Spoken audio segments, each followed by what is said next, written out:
Hello and welcome back. This is episode 20 of my Realignment 2028 series.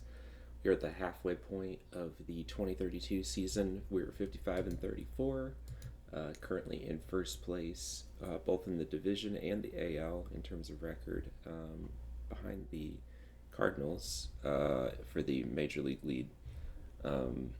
We just finished the draft. We have pending offers on all of our draftees, and yeah, we're set to maybe make some trades here to try and improve our team. I think the trade that makes the most sense is trying to maybe grab a third baseman from somewhere to bolster our lineup, since both Perdomo and Coffee have been a little underwhelming this year.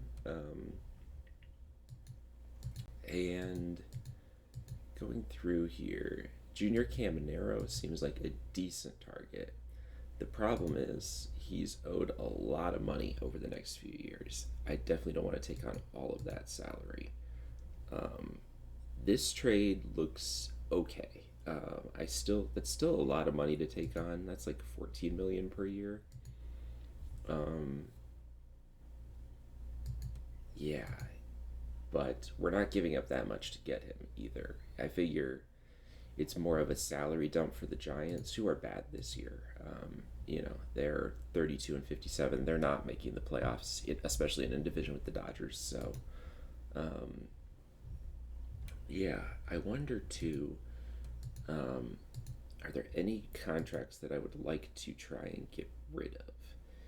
And the only one that comes to mind is Snelling, even though he's had a bit of a bounce back season this year. But that might make him have more value as well. So let's see here. If I throw in Snelling,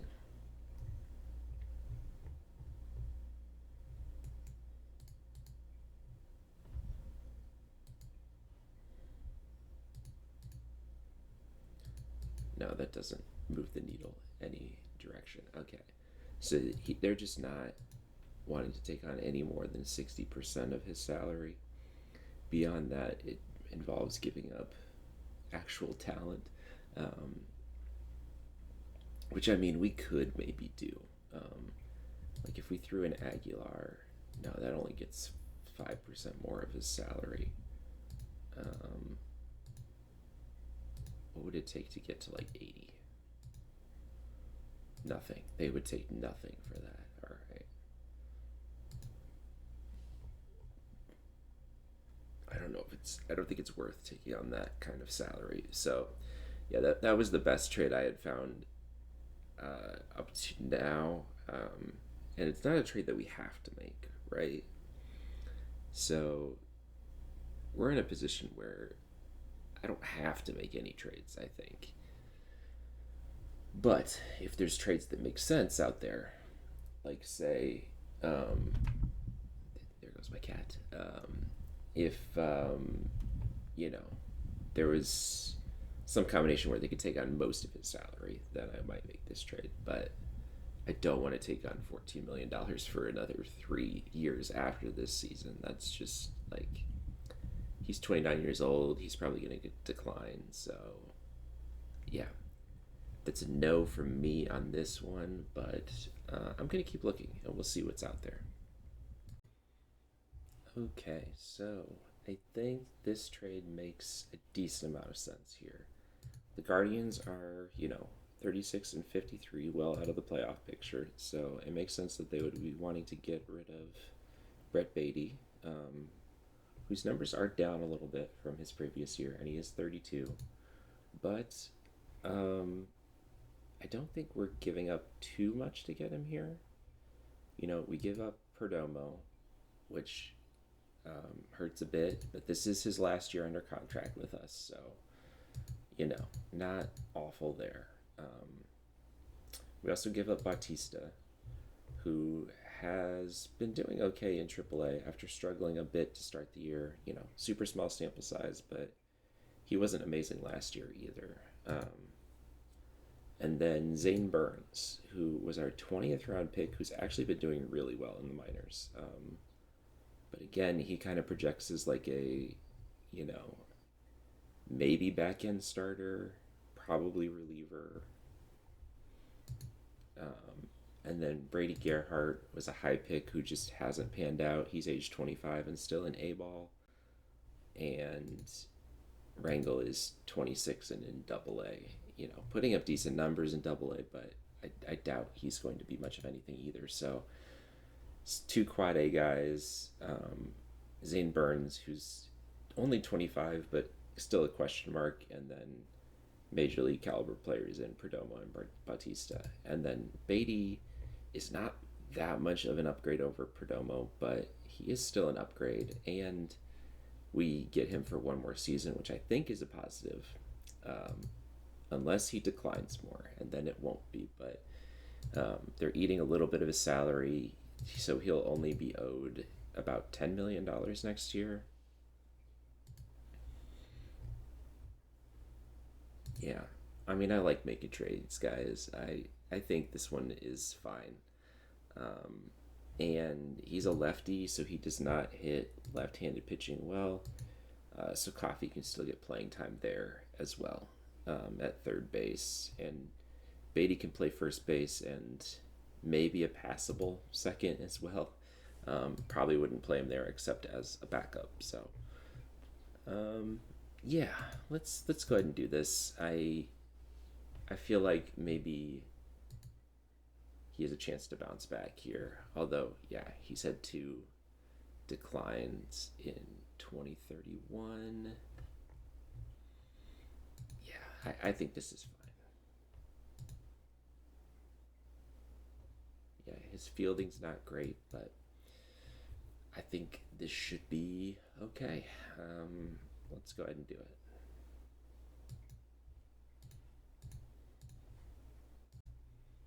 Okay, and here's our new look lineup with Brett Beatty. He pretty much slots into exactly where Perdomo was playing. He plays mainly against righties, with Coffey slotting in every fourth game or so.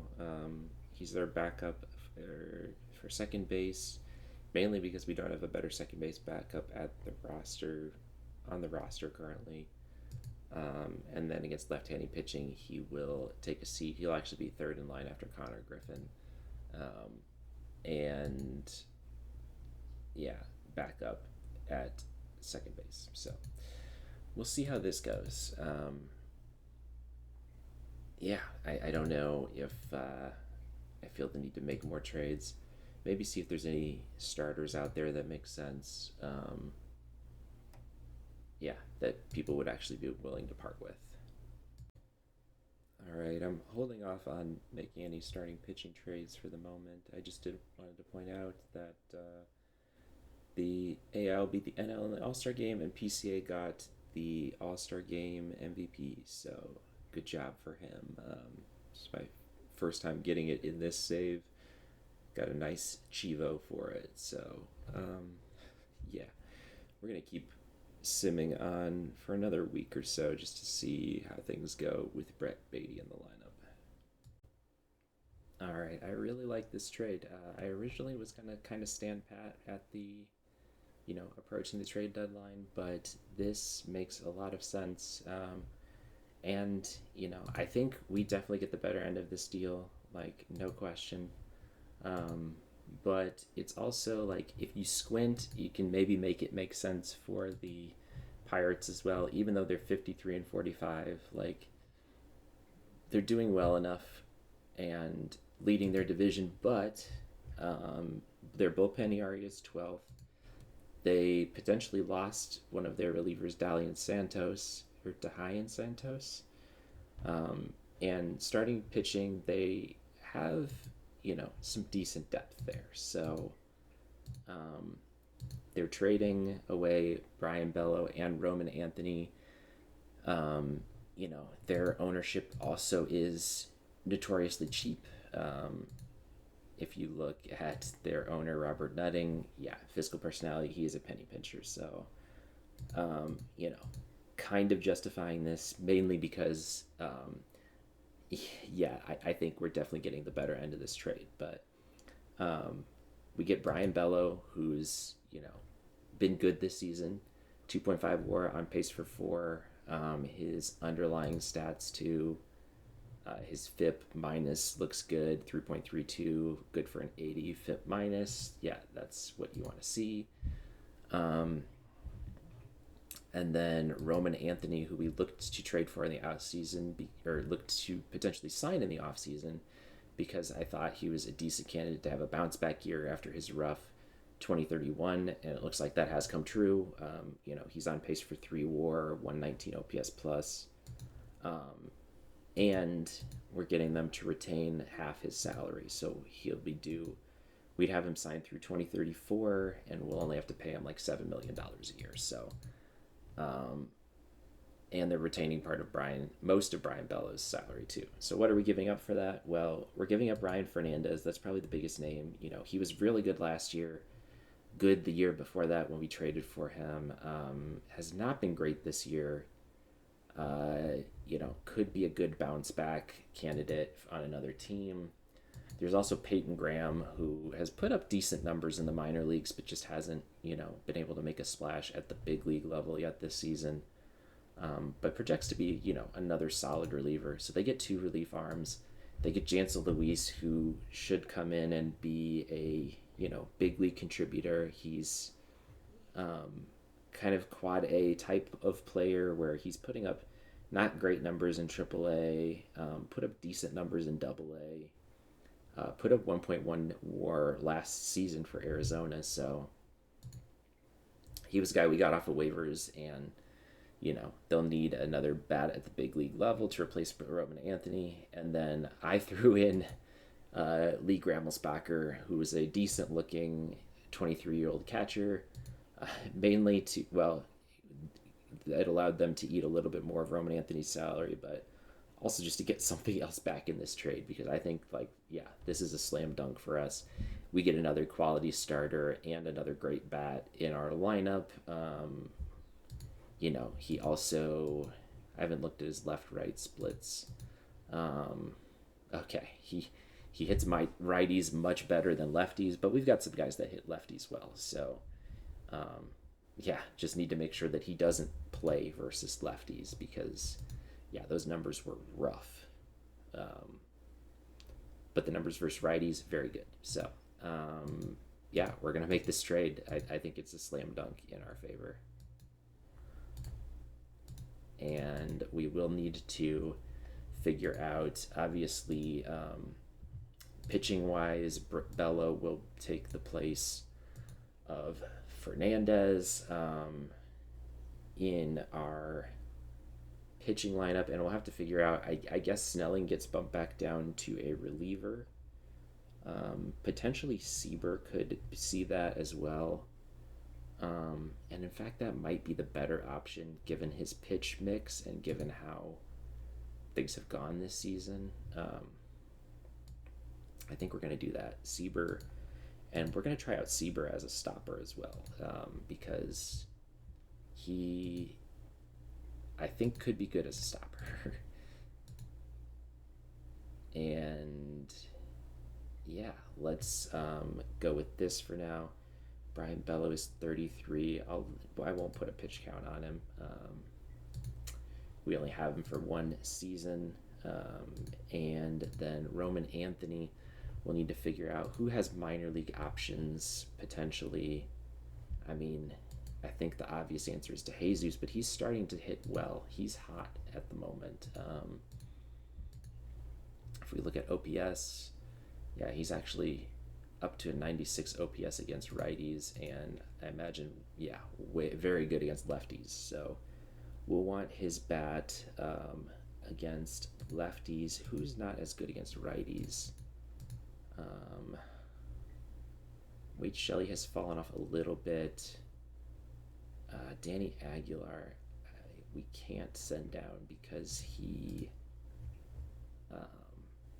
is a Rule 5 player.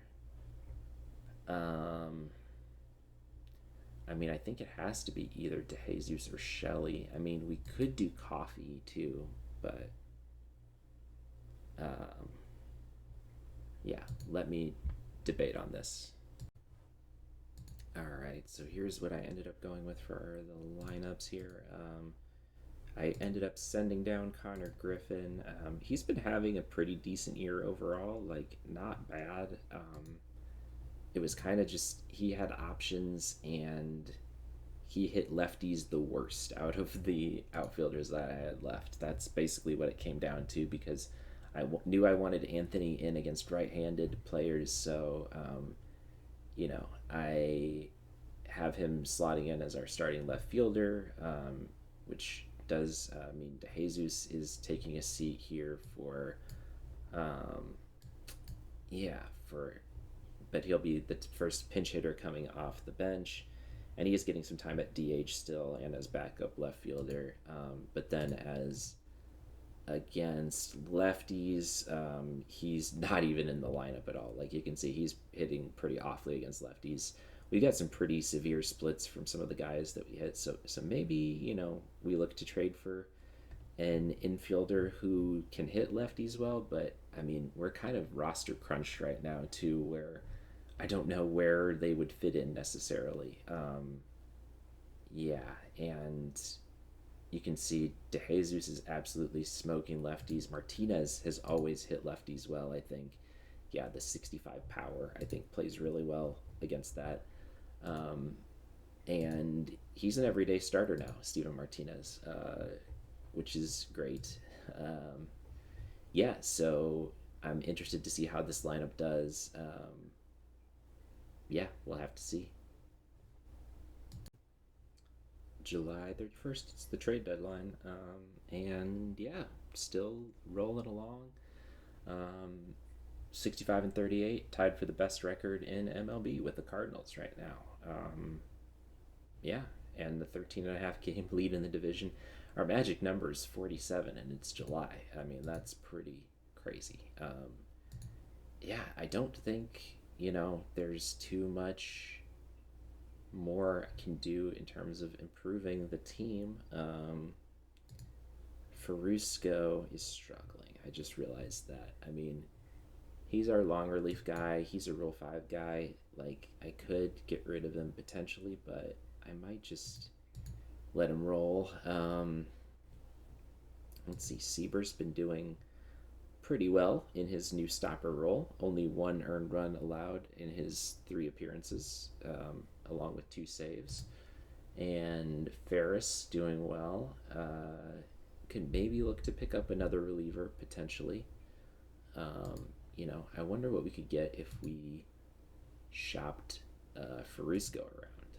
Now that I think about it, he would kind of be the odd man out.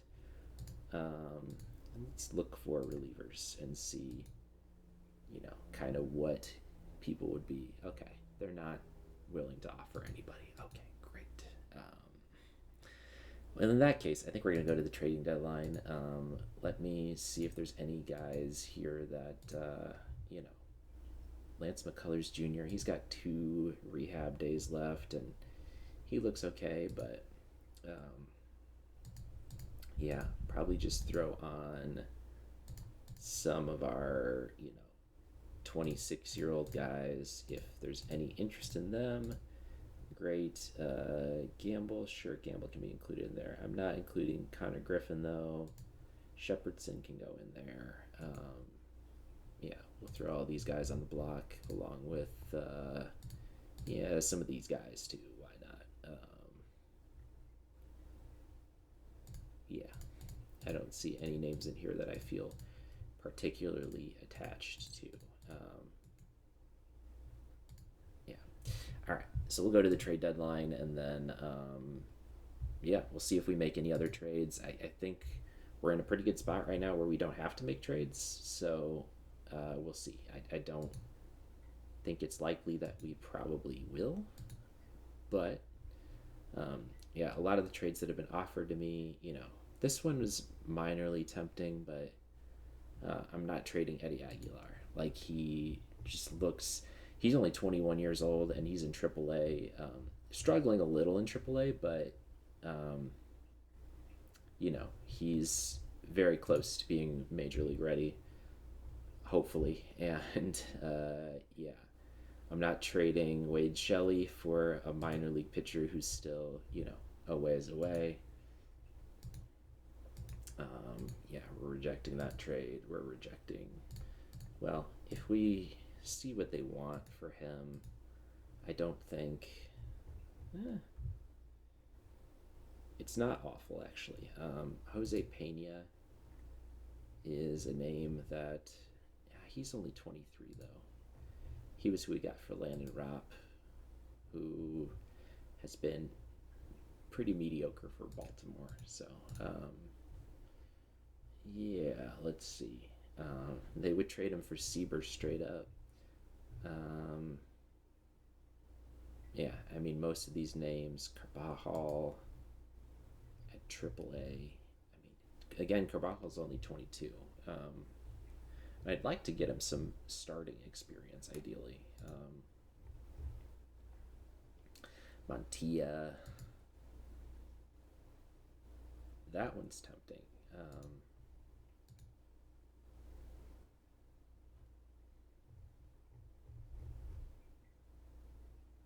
I don't know why the Pirates would make this trade again. Like, this is yeah, a team that is still leading their division. Yeah, as Fernandez has been not good for them so far. Peyton Graham is their closer. He has been good across one appearance. Yeah. Um, yeah, I mean, I do Mania for Montilla. I don't know why they would do that trade, though.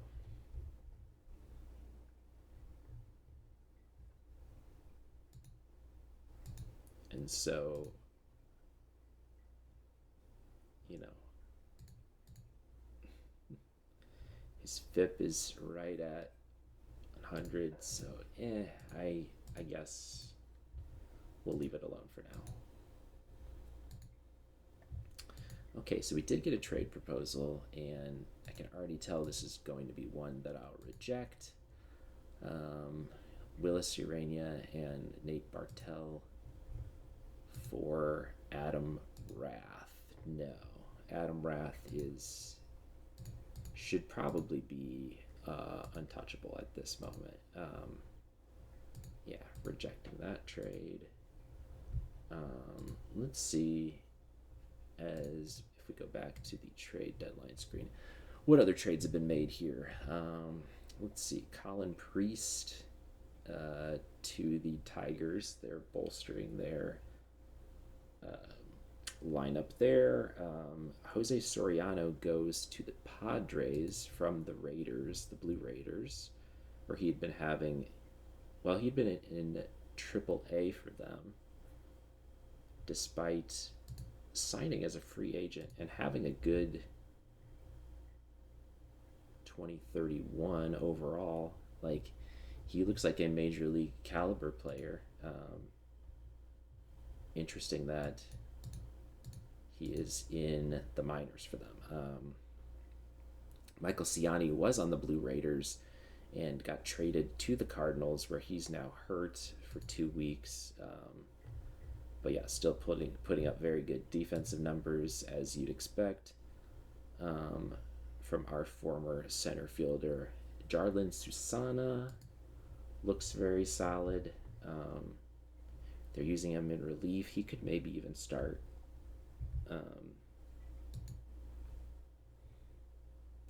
The D-backs traded for Shota Imanaga, which is an interesting trade. Are they? Yeah, I mean, they're right in the thick of it. They're 500. They're pushing for a playoff spot, so that makes sense. Traded Bill DePasquale. How's Shota doing? He's, got a solid ERA, but less WAR. Yeah, just pitching, I think, less innings, maybe.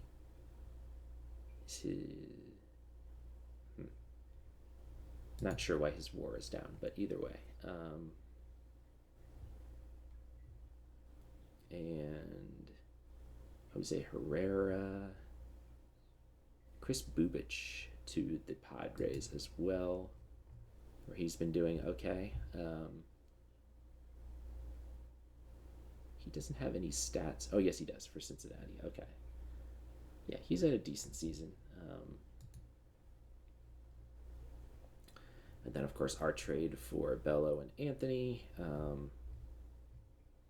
Yeah, so not a lot of like blockbuster type trades going on, but there usually aren't.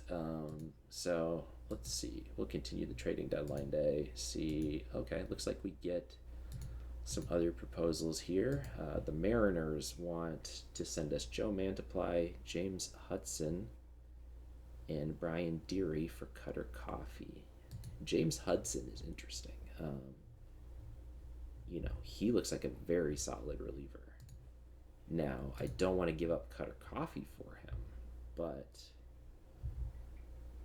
even though Cutter Coffee is struggling a bit this season, Joe Mantiply, that would solidify our bullpen.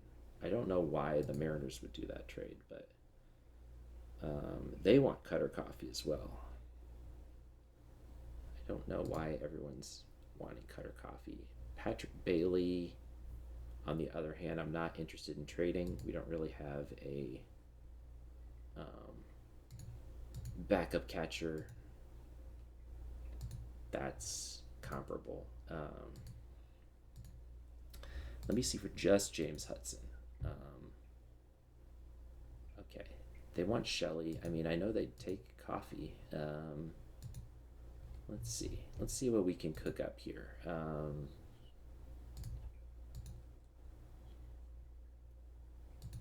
Not trading Beatty, but let's see. Okay. Rivera. Who do they value here? Let's see. Grant, I'm not trading. Dix, I would trade. McCullers, I would trade. Montilla, I would trade. Okay, so if I do Montilla, McCullers, and Dix, still not enough. And they still want Joe Soliday. I mean, that's tempting. He's very close to being ready, but you get a guy who looks to be good.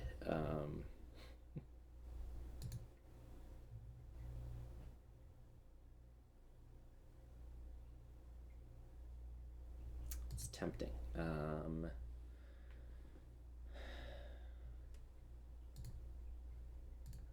How has he been in terms of FIP? Right below league average. He is 23, almost 24. I think I'd rather keep Soliday and hope that he continues to develop. I think that's, obviously I don't want to trade any of these other three guys. It would be Soliday plus these for him.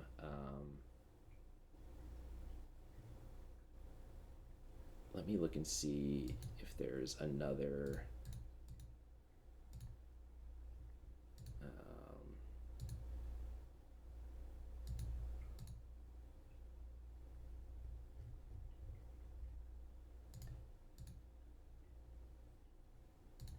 Here we go. This is what I was doing before. All right.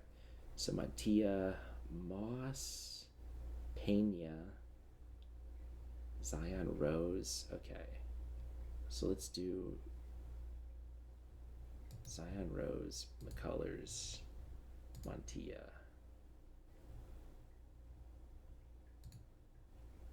And I don't know. Does Kurtz move the needle? No. Moves it in the other direction. Gamble.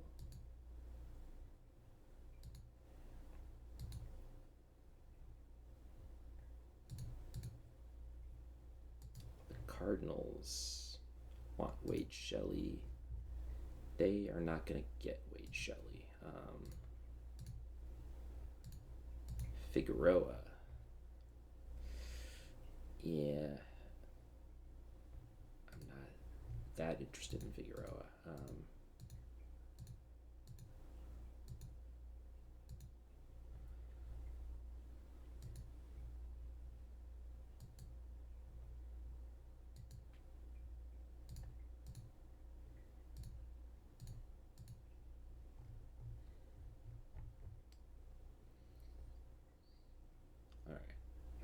so let's see. If we do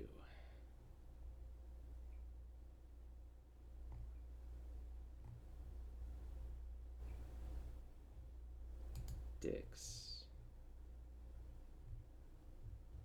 the colors, Montilla, Montero,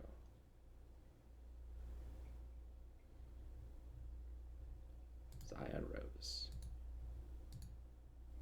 Still not enough. Okay, I think I'm just standing pat here. I don't want to trade away my entire AAA depth here for one reliever like Jordy Vargas on the waiver wire.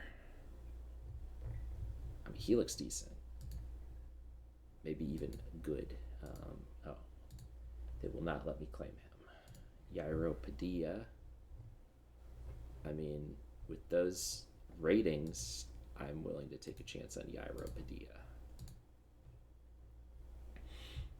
Okay.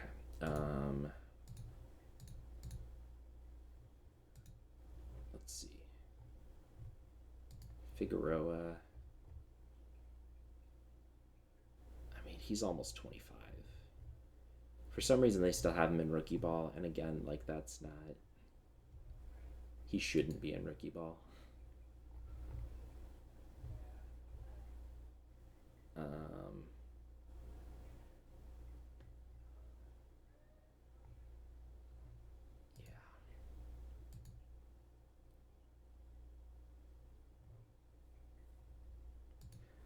Yeah. Okay, I think we're just gonna stand pat. We did get one more trade proposal. Let's see what we're looking at here. Joe Mantiply and James Hudson for just Montilla?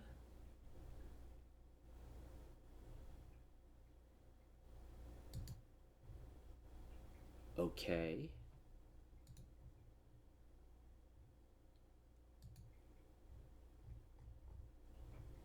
I don't know how or why they would make this trade.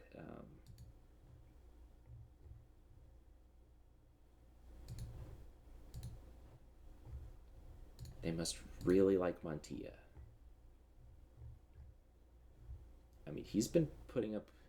Well, no, he hasn't even been putting up great numbers in AAA.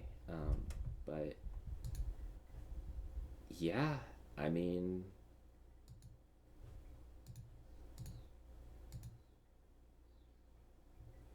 all right. I think this is unrealistic.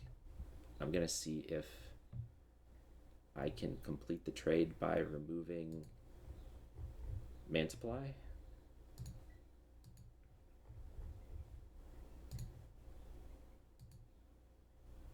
It won't let me alter the trade at all. But okay, I mean, this is a slam dunk trade. Like, two very solid relievers for a guy that I have in AAA. Like, no question. No question at all. Like, we have to take this. I mean, Montilla looks decent. Could even play at the big league level. I mean, he put up good numbers the last 2 years. He's blocked in our system right now. I hate to do a trade that makes the Mariners better, but it might be, subtraction by addition for them. Like, their bullpen gets worse with this trade, but we're going to do it. Like that. Okay. I mean, I was all ready to not do anything during the deadline, but yeah, now we have to figure out what our bullpen's going to be because we have 2 slots that need to be opened up. So, yeah, we'll have to see what our new look bullpen is like. Okay, so here's our new look bullpen. Kirk Ring stays in at closer, although Chris Bourgeois might get another chance here sooner rather than later. We have Ferris and Seaver as stoppers. Both have done well in that role, I'd say, so far. Hudson slots in as our other setup man alongside Bourgeois. Mantiply, I'm going to try to use mainly as a left-handed specialist because his numbers against lefties are very good. Second to only Bourgeois and Ferris on our team. And yeah, then we've shifted Griffin Tobias to long relief. And Brock Burke is kind of the odd man out. I would have sent him down to the minors, but um, he will refuse that. I tried that earlier in the season, so I don't want to just outright lose him at the moment. He might be the odd man out, though, before too long. I did send down Karsten Swim and release our Rule 5 guy, but this should hopefully solidify our bullpen. We were already first in bullpen ERA, and looks to hopefully be even better now. So yeah, we'll roll into August as Bello has a moderate injury. Um, we did lose 8-1 as our new look bullpen gives up a few runs. Bello didn't have a great start either. So anyway, someone will get a spot start in there in place of Bello. Oh, we have two Bellos now. Jose Bello, Brian Bello. Anyway, yeah, let's see how August goes here as we finish July 16-9. Again, pretty solid. I mean, more than solid. Like, we are cruising right now, and PCA, is he still on MVP watch? He's cooled off a little bit. He's down to 4.64, but still a very, very good season. He's just not having a Josh Spidell type of season with an OPS over 1,000. My God. Yeah, that's a little crazy. Yeah, so we will continue on into August. Let's keep it going. All right, we're about halfway through August. 7-6 in August so far. Not amazing, but not bad either. I'll take it. I mainly just wanted to cut in here to show classic, OOTP headline here. DeJesus is locked in an ugly custody battle for his cat. Looks like his ex-girlfriend had pet napped his cat, and he filed a police report and petitioned the court to order the pet be returned. So hopefully this doesn't affect his play on the field. Hopefully he gets his cat back. As a cat owner myself, I know that would definitely be devastating to me. So anyway, yeah, let's look at our acquisitions here real quick through halfway through August and see. I actually haven't done a deep dive really to see how they've done. Hudson doing very well. Has yet to allow an earned run across 4 appearances, 4 1/3 innings. Very nice. Mantiply, not so nice. Just looks like he had one bad outing where he gave up 3 runs, and that's kind of shot his ERA here. The other 2 games he did not allow any earned runs, only allowed 1 hit. So yeah, just the one rough outing. We can live with those. And then let's see, Brett Beatty. Doing well, has a higher OPS for us than he did for Cleveland. I think we're being a little more selective maybe with the at-bats he's getting. I think we basically have him only playing against righties, not against lefties. And Roman Anthony, same thing, although he's struggled a bit across 15 games. Back to more of his 2031 numbers, actually worse than his 2031 numbers with us. So hopefully he turns that around. He's slow to catch on, so maybe he needs some adjustment time for his new team. PCA is still on an absolute tear. It has 40 stolen bases on the season. Is set to hit 20 home runs as well. On pace for 57 stolen bases. I'd be very happy with that. Volpe also doing very well. Austin Wells, is doing well. Having already surpassed his work from last season with Texas. Again, I think that's, he's not good against lefties. We've got some severe lefty splits here. Patrick Bailey has been way better than expected, honestly, and has filled in nicely as that left-handed catcher. Look at that 165 OPS plus across 68 at bats, 78 plate appearances. Like, yeah, I went ahead and re-signed him for next year, $5 million extension. Um, you know, I couldn't be happier. We need a backup that can hit righties with Wells on the roster, and yeah, he has done everything expected of him and more. Yeah, let's keep going through August. Gerald Zimmerman struggling with a sore elbow that should hopefully clear up just in time for the September call ups, as he would be a very strong candidate to be called up, likely will be, along with some other guys. Connor Griffin, I'd like to have back on the major league roster. I mean, he's kind of done everything he can in AAA. Maybe I will force him to play some second base in AAA just so that he can get some more experience there. At least make some good use of that time. Nick Kurtz, he has been doing decent as well. We're still paying him for a while, so yeah, I'll go ahead and place him on the 7-day IL since he has that minimal injury.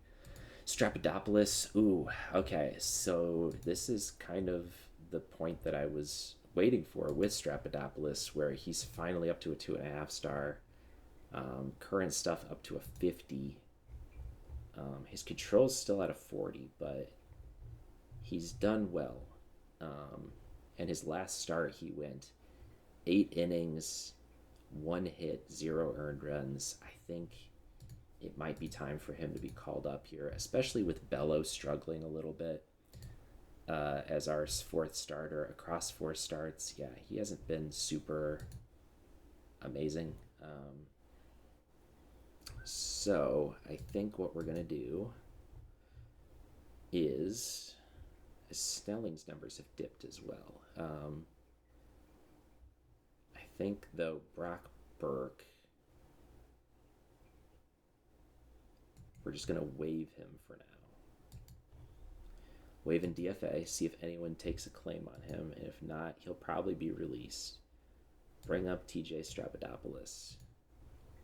And I think Bello will go to the pen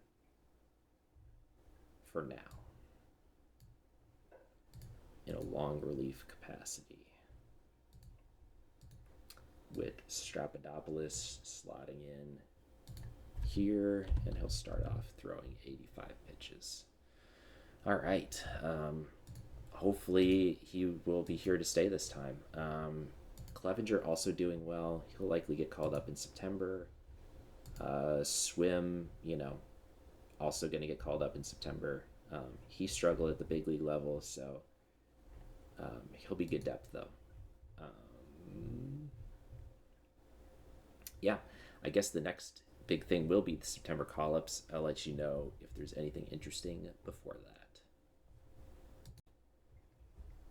August 21st, we do have Jose Bello with a moderate injury, strained back 1 to 2 weeks, so we are going to, bless you, cat.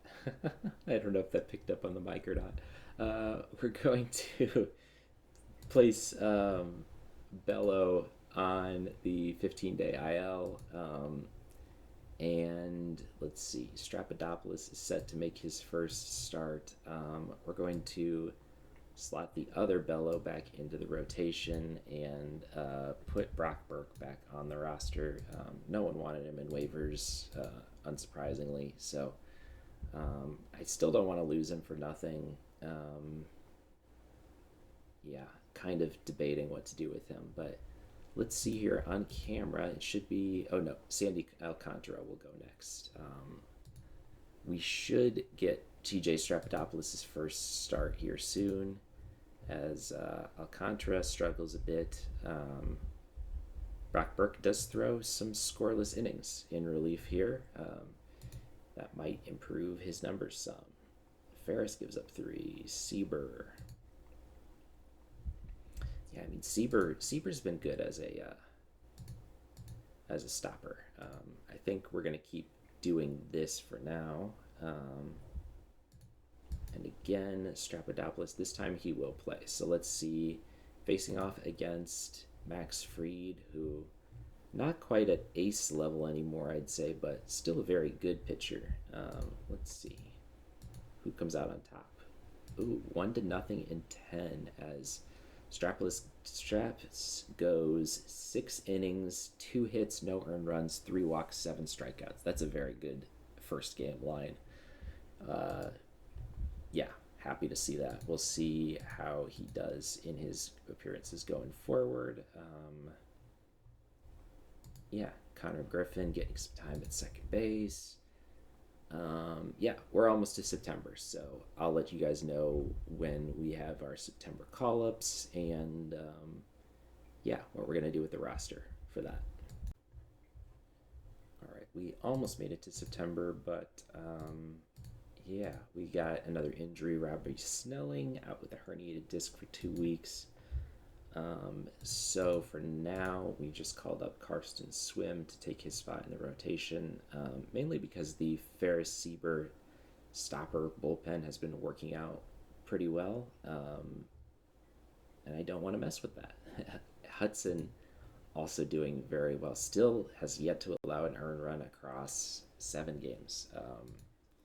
Kind of reminds me of Bourgeois a few seasons ago, although he's still struggling a bit this season. Yeah, even though he theoretically should be better. I mean, I guess there's some reliever variance in there, but you know, yeah. So I'll only have to sim like 2 more days, and then I will let you know September call-up situation. It is September 1st, which means it's time for roster expansion. Yeah, we went 15-13 in the month of August. You know, not quite as hot as some of our earlier months, but still above 500. And yeah, we have a very comfortable lead in the division. We are 16 games ahead of the D-backs, who have fallen to 4 games under 500. 16 is our magic number to win the division. I think once we clinch the division 100%, we will likely move to a 6-man rotation. Our 40-man is full, and so let me show you what our roster looks like now. Our rotation is Jones, Alcantara, Bello, Straps, and Svem. Straps has done well in his 2 starts, ERA below 1. Has only allowed 1 earned run across those 2 starts, so that makes sense. Yes, sticking with Kirkring as the closer for now. His FIP is high, but his ERA is low, so, you know, kind of questionable. Ferris and Sieber still in the stopper roles. They've been good there all season. Hudson has been hot in setup. And actually, let's do this. Given that he's been hot and Bourgeois kind of has not, we're going to swap these 2 around so that he'll kind of be our next man up before the closer role. And Bourgeois will stay in the other setup role for now. Mantiply, his ERA has come down as he's been solid since his 1 bad performance. Spot appearances throughout the month of August. Chris Arden gets called up alongside Diego Lopez and John Clevenger. Diego Lopez, this is his first big league appearance. He's just performed very solid at every level of the minors. It was between him and Eddie Aguilar, and Eddie's just a little bit younger and has a little bit more development to go, I think. So if there's any injuries or anything, Eddie will probably get called up here at the end of the year as well. Diego may get some spot starts. I'll probably mix him and Clevenger in once we go to a 6-man rotation. Griffin Tobias stays in a long relief role. Actually, with those 2 in long relief, I think I'll move him back to middle relief and have him secondary long relief so that they get some time at long relief. So yeah, our pitching looks solid. I mean, that's yeah, we're fifth in starter ERA, which is not amazing, but first in bullpen ERA, second in FIP, second in pitching WAR. Like our team all around just looks really solid, and so to bolster our lineup here, Justin Grant and Gerald Zimmerman come up. Bat wise, they've been the two best in AAA.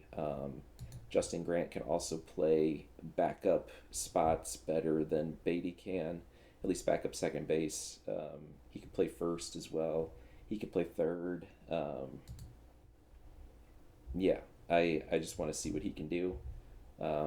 Eighth round pick back in 2028, first shot at the majors as well. Zimmerman got some time towards the end of last year, but this is his first time getting called up this year. Let's see what he can do as more of a first base slash DH type of role. Neither of those guys will be starting, but they will get some regular playing time, I imagine, throughout the month of September. And then in AAA, backing us up, we've got Aguilar, as mentioned before, Gamble. Griffin will probably be the next bat up if there's any injuries. Moss is our third catcher. Sharpton's still hanging around. He had a decent season in AAA, but, I kind of would rather see what Grant has to offer as a backup bat than him. And then Soliday ended up winning Pitcher of the Month, I believe, for August. Yes, he had a 1.15 ERA in AA across the month of August, and could be ready to play at the big league level, but has never played above AA, so he'll be at AAA. But he's on the 40-man if we want to use him. Same with Derek Turner, who's just been, a waiver claim who was solid all year long. And Enrique Bradfield Jr. moves down to AA, but he put up decent numbers across AAA as well. He'll be another outfield backup. As you know, some guys have gotten promoted to move him down. Any big names worth mentioning here? Adam Rath moves up to AAA, at least for the end of this season. He looks like he's borderline to be ready. 45s across the board. So, I'll give him a shot here at the end. He does now slot in as prospect number 100 in the major leagues, which means we are up to 4 top 100 prospects, 3 of which are in AAA right now. Nice. Rainville is hurt, and probably I would have been nervous to bring him up anyway with his 35 controls. So, and then I don't know. Roberts and Selman will both get time at AA at the end of the year. There are 2 top catching prospects.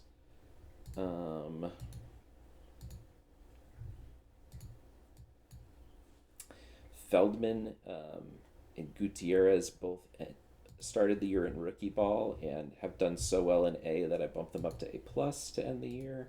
I think the A+ season might actually be over. But no, they've got a few games left. I think they're in the playoffs, so we'll see how that goes for them. And same with Jose Contreras. No, he's played a little bit all over the place. A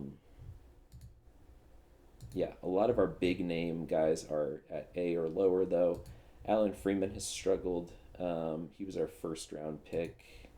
Well, one of our supplemental picks. Kyle Jackson has done well in A, but I don't think his ratings are high enough to go to A+ yet, so he'll stick at A for now. Same with Castaneda. He's done decently well in A ball.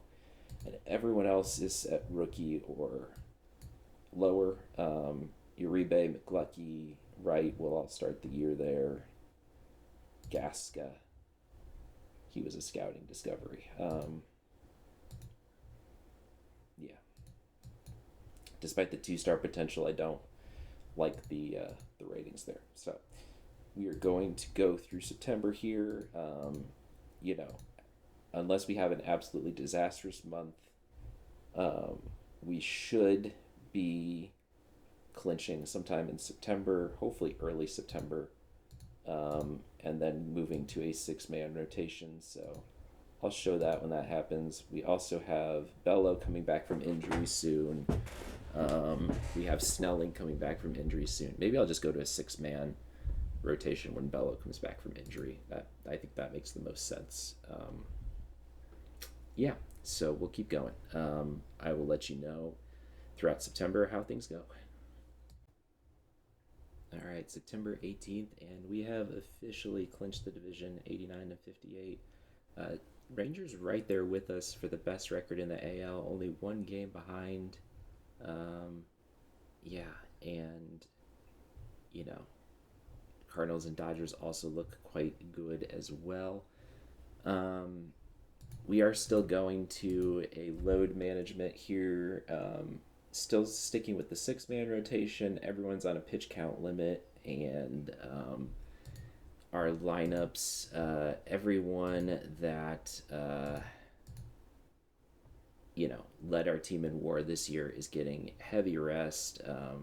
PCA, Volpe, Martinez, Wells. Santana's trading off shortstop every other day with Volpe, just because I don't know who else on our team could even play a passable shortstop. Yeah. Cutter Coffee theoretically could, and Grant kind of can. Okay. Yeah, I would not be happy with either of those guys playing shortstop. So, yeah, so this is how we're going to finish out the regular season. I think still have maybe an outside chance at 100 wins, but probably not likely. We'd have to pretty much win out, I think. Let's see, that's 2, 5, 8, 4-game series, 12, 15. So we have 15 games left, and we would need to win 11 of that 15. So not impossible, but I'd say unlikely. But we'll see how close we can get with our load management on. So, and Snelling is back from injury as well. He slots back into the rotation. I did send Swim back down for now, as he has continued to struggle a bit at the big league level. Still giving up 3 earned runs and 4 earned runs in his last 2 starts. So, yeah, we'll keep rolling through September. Okay, a few days into September, or a few days past the last update, September 22nd. We have been on a tear. We're up to 93 wins, but Volpe has an oblique strain and is out for 2 weeks. This is why we load manage. So, yeah, I'm mainly looking to see who could play a passable shortstop. And Gamble can and Sharpton can. Out of those two, they have exactly the same OPS. Wow, okay. Well, let's look at them head to head. Why not? Compare player. Just got Sharpton. And the defensive ratings are mainly what I care about, I think, here. So Sharpton has better defensive ratings in the infield. And has a better current rating at shortstop. So I think it's going to be him because, he's not going to be every day, an everyday player, but I want him to slot in at backup shortstop. And actually, now that we've got a backup, yeah, I think we're going to do this so that he's actually starting every day at shortstop. Despite what I literally just said. Okay. But I want to get Santana rest because if he gets hurt, that's bad. Given that Volpe's already hurt, and 2-week injury will put him, let's see, Thursday. That's Wednesday. Playoffs begin on Tuesday, but We are in line for a first round bye, so I think he should be back by the time the playoffs start.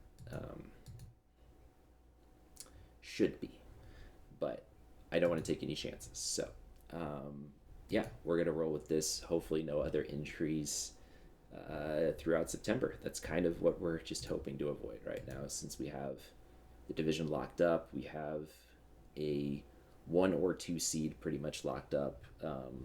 Yeah, we'll keep going. Okay, October 5th, we are at the start of the playoffs. We finished the year 97-65. Great record, but tied for the Rangers, or tied with the Rangers for the lead in the AL, which I think means that it'll come down to head to head. And I looked at that. I need to double check what the tiebreakers are exactly, but we were 2-7 against the Rangers this year. So if it is head to head, they have the 1 seed and we don't. So we'll have to see how that works out. Our rest of the league, the Yankees scrape into the playoffs with a 82-80 record, just 2 games over 500. Their bats were not great this year. Their pitching was okay. Starters were not good. Bullpen was good. Minho An has a down year for him. As he's had some, ratings drops as he turned 30. Not quite the elite pitcher that he was. Maybe someone that can only get away with being a reliever from now on, potentially, as he only has 2 good pitches now. But we'll see. Anyway, they make it in. Sole representative from that division as the Orioles finish 500 exactly. The White Sox actually pass the Tigers and win the division. I think this was more due to, the White Sox finished hot, had a great record in August, September, won all 3 games in October, and then the Tigers cooled off a little bit towards the end of the year. 10-18 in August, a decent September, 16-12, and then 1-2 in October. So that August, I think, hurt them. They're forced to play in the wild card spot. No one else in our division made the playoffs. The D-backs finished exactly 500 as well. And then the Rangers, obviously very good team, led by Kyle Bradish, Chase DeLauder. What does that sound familiar? Did I claim him at some point? No. Anyway. And the Royals make it in again as a wild card team. They won last year. I think they're mainly led by Josh Spidell, who had an absolutely monster season, which is a shame because, PCA had a great season, 7.8 WAR. That would be an MVP caliber season in a lot of years, but when Josh Spidell gets 9.5 WAR, he only hit 16 home runs too. That's crazy. So he is a walks machine. He had 111 walks, over 1,000 OPS. And his defense probably, 7.9 ZR in left field, which is, great. He's a monster. He will win MVP, barring something crazy happening. I don't know. I don't even know why he wouldn't win MVP. So that's the AL playoff picture. In the NL East, the Braves win the East. It seems like it's the Braves, Nationals, Expos kind of competing every year for this division. The Nationals make it in as a wild card team. The Expos are out with 82 wins. It's rough for them. The Cardinals win the NL Central. Brewers make it in as a wild card. It's a good overall division this year as the Cubs finish in last place, only 2 games under 500. So, rough break for them. Dodgers 97-65, tied with us and the Rangers for the league lead in wins. Padres finished 3 games over 500. And then the Pirates, despite trading away to us their starting pitching and one of their outfielders finish with 91 wins and win the NL Atlantic, so they will be in the playoffs as well. Um, yeah, any of those guys that we traded contribute to that at all? As we traded for, well, you'll see in our playoff roster in a second. Brian Bello not on there currently.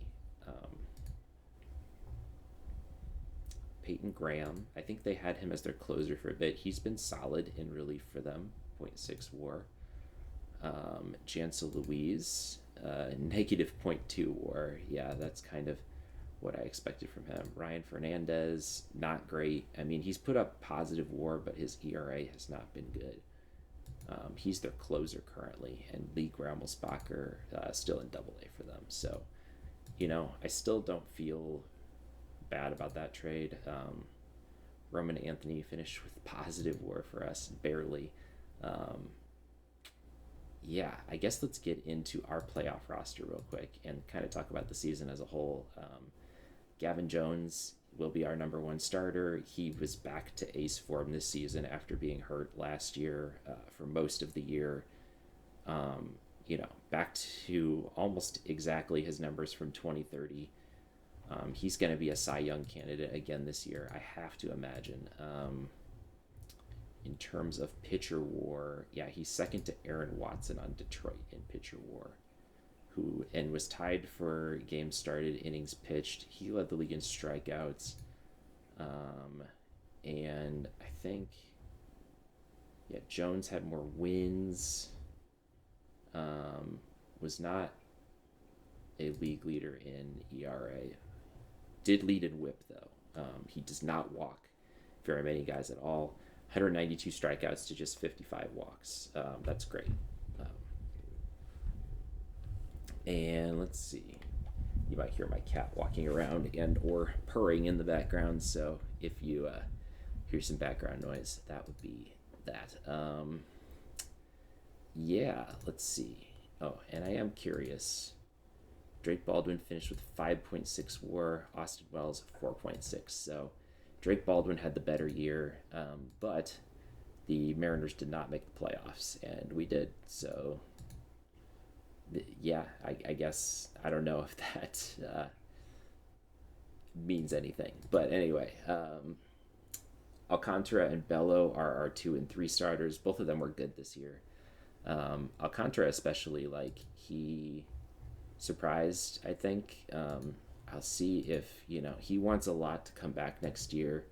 I'll see if it makes sense to bring him back when we have, again, a lot of starting pitching kind of waiting in the wings. One of those I will talk about here in a little bit. And then, yeah, sticking with Orion Kirkring as our closer. Closer is going to be in heavy quotation marks because more likely what we're going to do is go to Ferris and Sieber to close out games. I mean, both of those guys were excellent in the stopper role. Both put up over 100 innings, very solid amount of WAR. Ferris pitched in 82 games this year, and good FIP as well. Ferris a little lower on FIP than Sieber, but yeah. So probably, Sieber in if gun to the head, I'd go with Sieber over Ferris. But I think both of those guys will be closing games for us. Likely use them as closers, and then Kirkering will be more of a high leverage guy, I think, potentially. His FIP is concerning, but his ERA was good. So I don't really know what to think of that. James Hudson, on the other hand, I know what to think of him. He has been clutch. Did not give up an earned run across 11 games pitched for us. That's great. So, he's another guy that could come in a high leverage situation. Chris Bourgeois, I'm unsure. He was kind of up and down all season. He started the year as our closer. Finished with decent FIP on the year, but his ERA was above 4, which is not great. I mean, he's good enough to still definitely be in our bullpen, but I'm not sure where he ultimately winds up. Chris Arden in limited time did really, really well. did not allow an earned run. He makes the playoff roster on the strength of that. Joe Mantiply, really good numbers against lefties. He will be, a guy that we use probably in that role if we need a clutch lefty out. And then Tobias and Strapadopoulos will be our fourth starter. He did great across 7 starts. I mean, 1.1 ERA, zero point 0.7 WAR across just 7 starts. Like, he walked a lot of guys, but he struck out a decent amount, and yeah, he didn't allow a lot of runs. So I'm very happy with that. And then Tobias has just been solid all year. Like, not spectacular, but solid. And that's good enough to make this bullpen.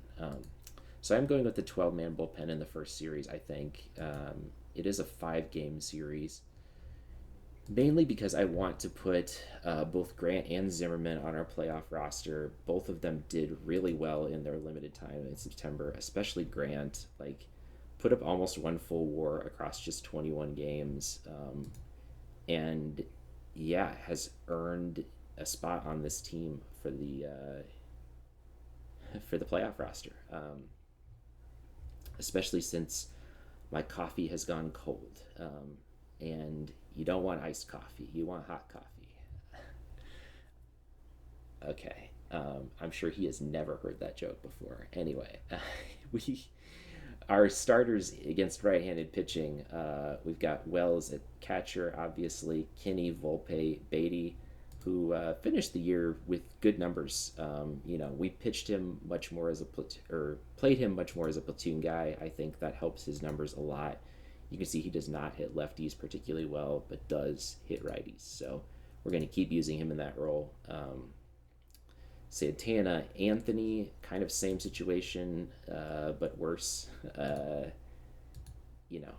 Doesn't hit lefties well at all, and then righties, pretty decent numbers overall, even though for us he finished with just an 89 OPS plus. For the season, it's good enough to be in the starting lineup, I think.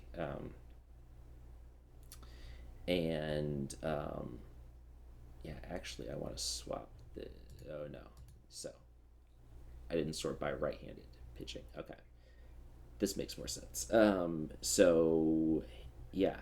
Anthony, and then PCA obviously in center field. Martinez was hot and did great all year. And then De Jesus as our DH.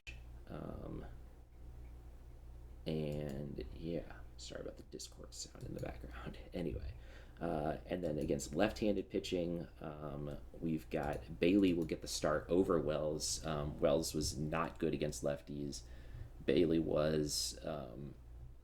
And yeah, that'll give Wells a break as well. Kinney at first base, Volpe. Justin Grant gets the start at third base for us against left-handed pitching. Again, Coffee has gone a bit cold to end the season. If you look at his batting splits, he was just had a 40 OPS in September. Again, it's kind of small sample size, but not as good as his regular season numbers. And so I'm going with the hot hand against left-handed pitching. Grant will get in there. And then Santana, Martinez, PCA. Shelley gets a start in right field because he hits lefties over Anthony, who does not hit lefties well. And then De Jesus still at DH, maybe mixing in Zimmerman. Zimmerman will for sure be our left-handed pinch hitter off the bench, with Grant being our right-handed pinch hitter off the bench as well. Grant has played well enough to. I mean, both those guys honestly have played well enough to earn playing time, but Zimmerman especially effective against left-handed pitching. So, we might see him at DH at some point throughout the playoffs, and definitely as a pinch hitter, I would imagine, at some point as well. We have 2 solid bats to pinch hit for both right and left-handed pitchers this way. which is going to be, I think, more important than having a 13th pitcher. Someone, which would be someone like Bello or Brian Bello or Snelling, who are both, Snelling kind of, I don't want to say collapsed at the end of the year, but, these two starts are concerning. Finishes the year with a 4.8 ERA, which is not ideal. And then Brian Bello, his numbers with us, not as good as his numbers with Pittsburgh.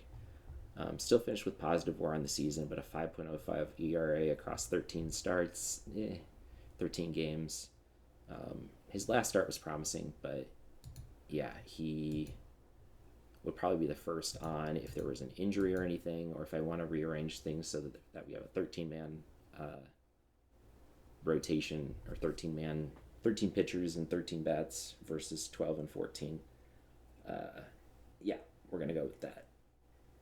But I think this makes sense for the playoffs. And now, since we have a first round bye, we'll have to figure out which team we will be playing in the playoffs. As I'll go ahead and save just to be on the safe side here.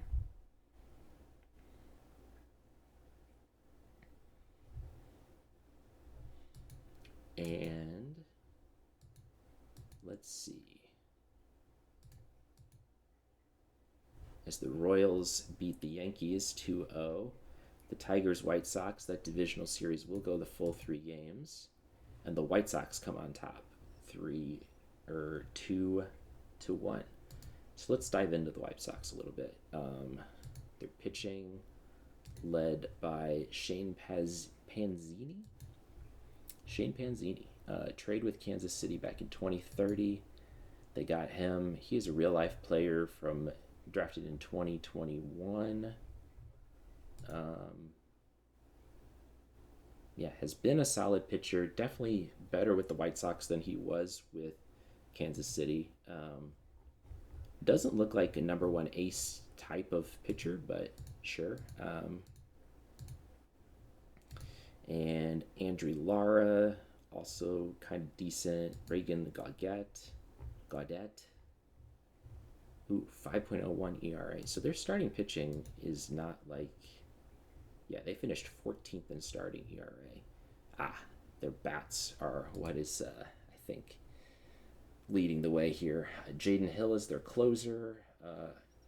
They're pitching not spectacular, it looks like. A lot of guys with FIPS over 4. Let's look at their lineup here. So this is a pretty solid lineup, top to bottom. Juan Funes, 5.3 WAR. That's a very solid season. He's only 22 years old. He was an IFA signing in 2027. John Bumbalo, he won the home run derby, by the way. I forgot to mention that. With just 55 power, but he hit 44 home runs with just 55 power, which makes me think that maybe my head scout needs a little update here.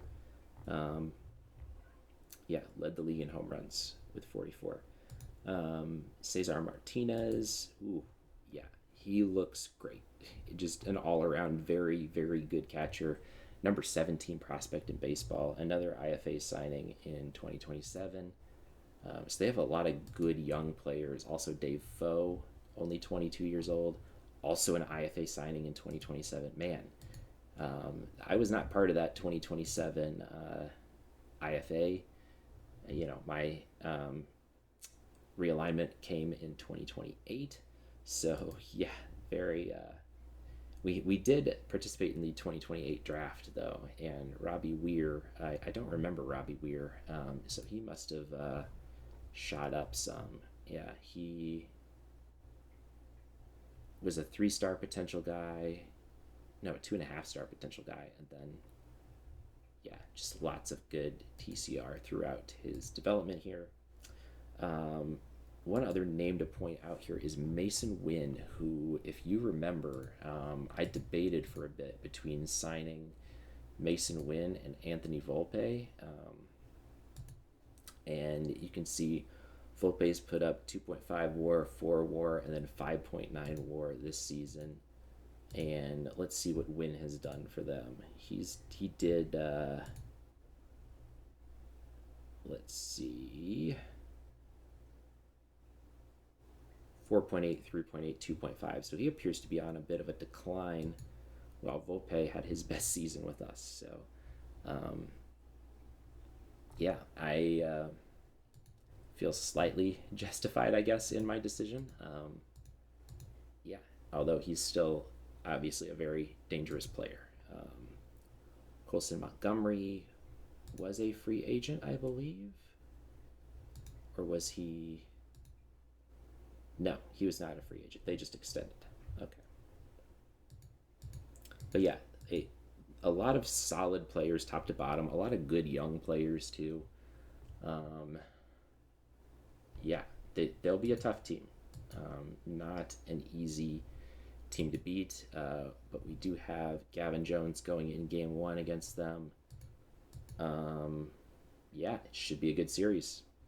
I thank you for watching, and we'll have to see. I think, the goal for this team should still be to make it to the World Series at least, ideally win. I mean, that's every team's goal, right, for the year, but this team is good enough to make it. Yeah, I mean, tied for the best record in the league. So we'll see if we can get past the White Sox first, take it one game at a time. Um, yeah, and we'll see how our 5 game division series goes, which, by the way, I did remember to rename the actual series as the division series. So we have, we're not going to be in the round one, round two anymore. It will be the division series. So stay tuned for that. And yeah, thank you for watching. Feel free to like, comment, and subscribe, all that good stuff. Tell your mom, tell your dad, tell your cat about all the fictional Oakland A's exploits. If you know any of these guys in real life, tell them thanks for being awesome. And yeah, thank you for watching. See you next time.